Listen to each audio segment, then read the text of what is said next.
Since my childhood, I remember gaming as relaxing and fun as a hobby that it is, also being a tribalistic battleground.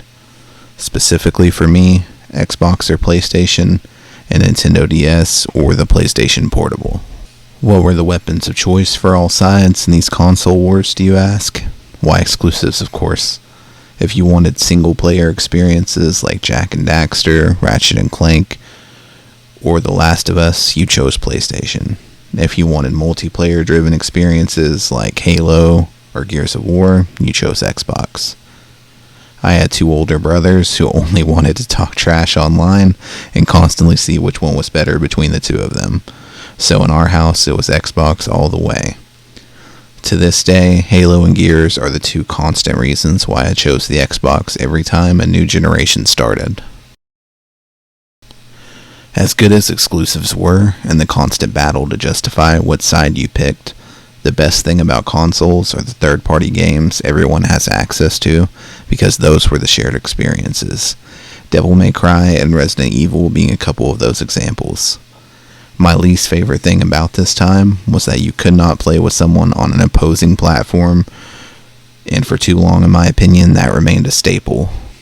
Most people back then, and now, can only afford one console per person, or just on PC.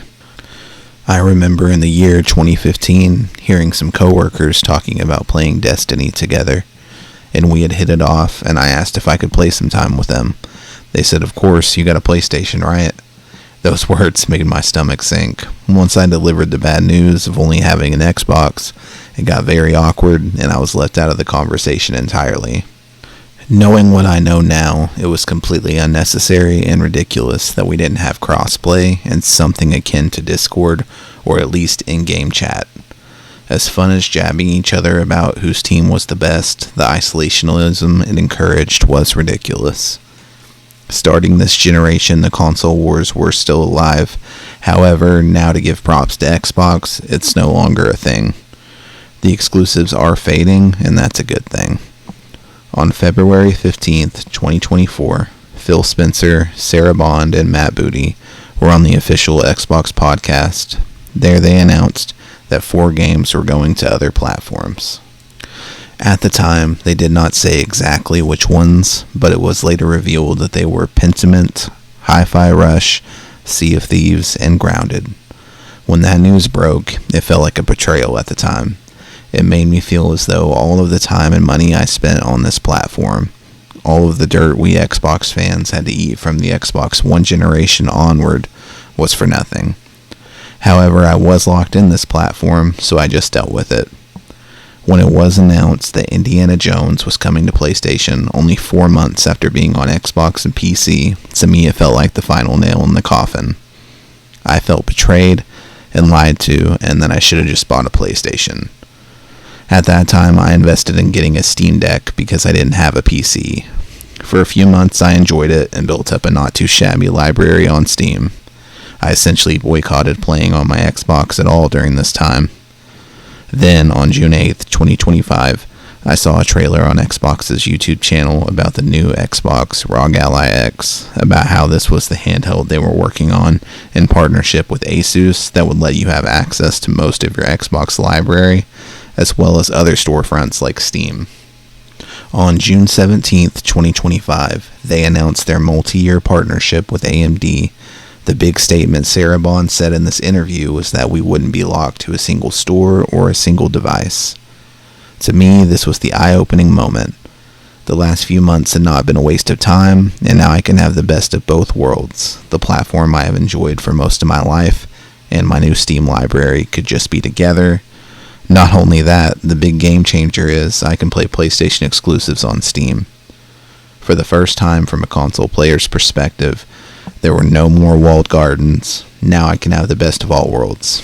Well, almost. Come on, Nintendo. I digress. On top of all of that, good news is it was recently announced that Helldivers 2 will be coming to Xbox on August 26th of this year, and coincidentally, PlayStation will be getting access to Gears of War Reloaded, the remastered cross-play edition of the first Gears of War game, that same day. Adding all of this together, I'm finally on board with what Xbox is doing with both their messaging and their actions. The future isn't exclusives anymore. It's the platform and devices you prefer to play on, and with that, you can play with whoever you want, no matter what device they're using. This already is something that the younger generations don't really care about. My son and his cousins and friends all play on different platforms together, and it's not an issue because crossplay is a thing. Fortnite and Minecraft are the best examples of this.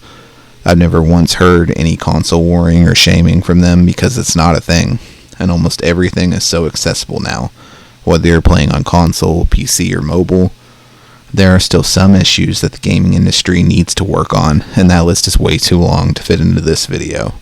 However, the future is looking bright for us in this area, that we're approaching an area where we are not locked into a single device or platform, where everyone has access to the same games, and that's the way it should be. Exclusives are fading, and that's a great thing.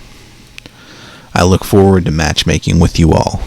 My purpose for making this channel is so I can give my opinions and observations about video games and talk with you all about this hobby that we enjoy. More than anything, about the positives about gaming and the fun it brings. Please leave any comments or questions. I'd love to talk with you about your thoughts on this. And if you're still here, I thank you so much. And if you wouldn't mind, please subscribe, and I'll see you in the next video.